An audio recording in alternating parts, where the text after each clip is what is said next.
Halo, Assalamualaikum warahmatullahi wabarakatuh. Ketemu lagi dengan Umi K dalam pembelajaran bahasa Indonesia.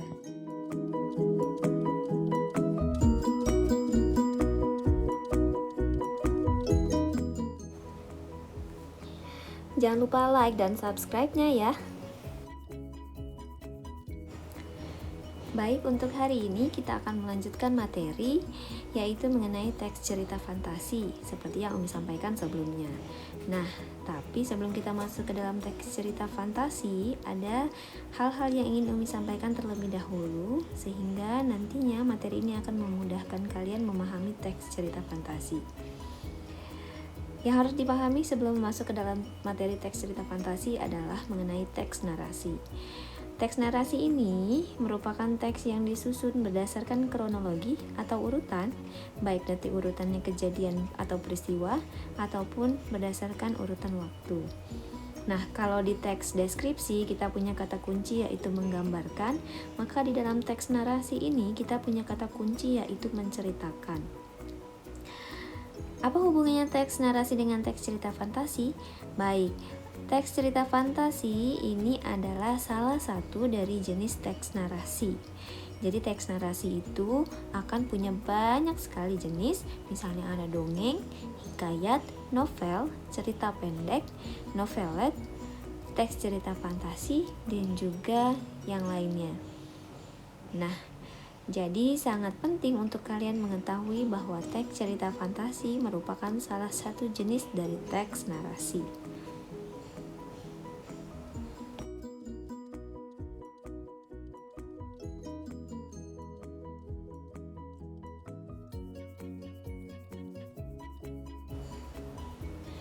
Baik, karena teks narasi adalah teks yang disusun berdasarkan kronologi atau urutan kejadian, peristiwa, atau waktu, maka apapun jenisnya, setiap teks narasi, baik dongeng, hikayat, novel, dan sebagainya, akan berdasarkan urutan kejadian dan waktu dalam penulisannya.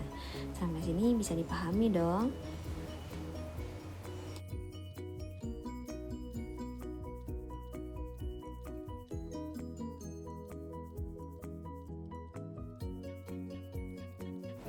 Baik, kalau kita tadi sudah memahami teks narasi, sekarang kita akan lanjut ke teks cerita fantasi. Nah, teks cerita fantasi adalah salah satu jenis dari teks narasi yang ditulis berdasarkan hasil imajinasi dan fantasi penulisnya. Tentu, jika disebutkan imajinasi dan fantasi, artinya teks cerita fantasi ini adalah murni sebuah khayalan.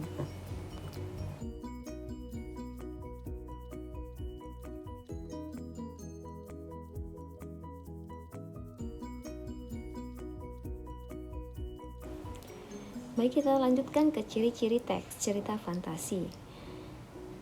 Ciri-ciri teks cerita fantasi beberapa diantaranya akan Umi tuliskan. Yang pertama adalah mengandung hal-hal supranatural. Tahu dong supranatural? Iya, ada penceritaan mengenai tokoh ataupun salah satu tokohnya yang memiliki kekuatan.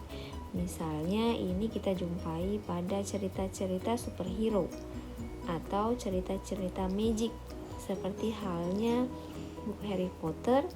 Misalnya Harry Potter diceritakan memiliki kekuatan sihir, ataupun cerita seperti Avengers yang memiliki kekuatan atau mereka sebagai superhero.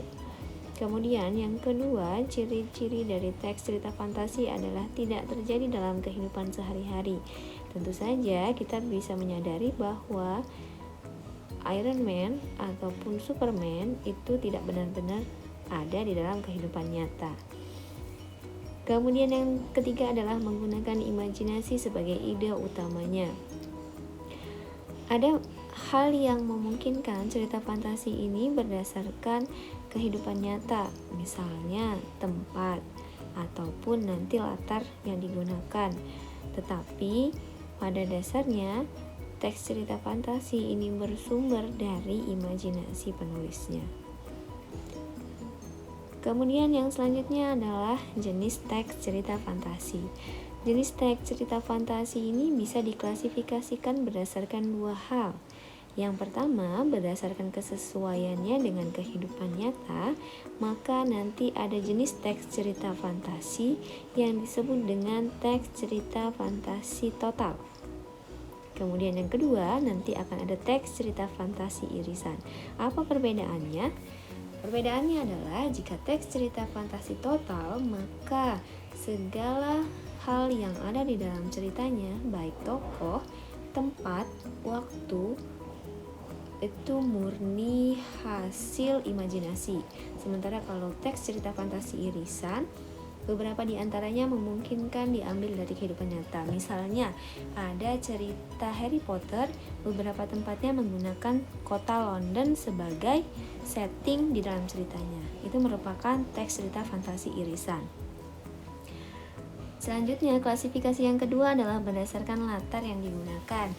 Nah, karena ini sifatnya imajinasi atau murni sebuah fantasi dari penulisnya, maka nanti akan ada dua jenis teks cerita fantasi berdasarkan latar, yaitu yang pertama teks cerita fantasi sejaman atau teks cerita fantasi lintas waktu. Teks cerita fantasi sejaman tentu saja hanya menggunakan zaman yang sama di dalam satu cerita.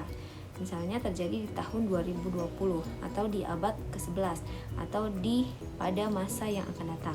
Tetapi untuk teks cerita fantasi lintas waktu, maka di dalam sebuah cerita dia memungkinkan terjadi beberapa zaman yang digunakan sebagai latarnya.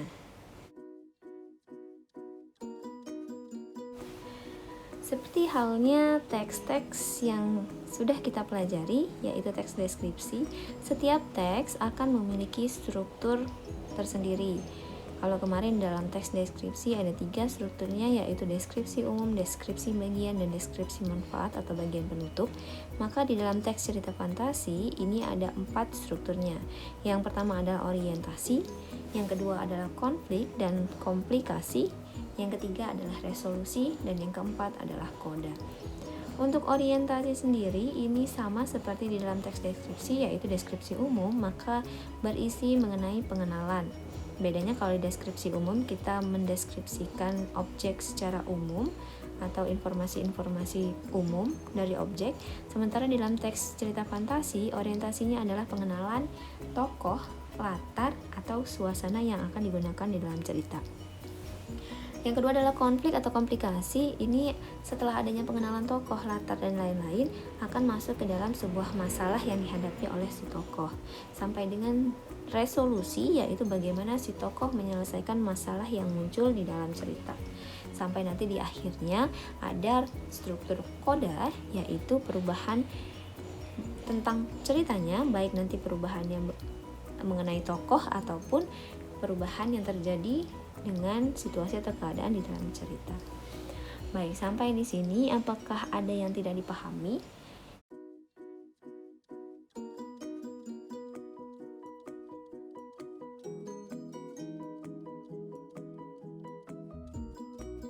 Jika masih ada hal-hal yang tidak dipahami, jangan ragu untuk bertanya.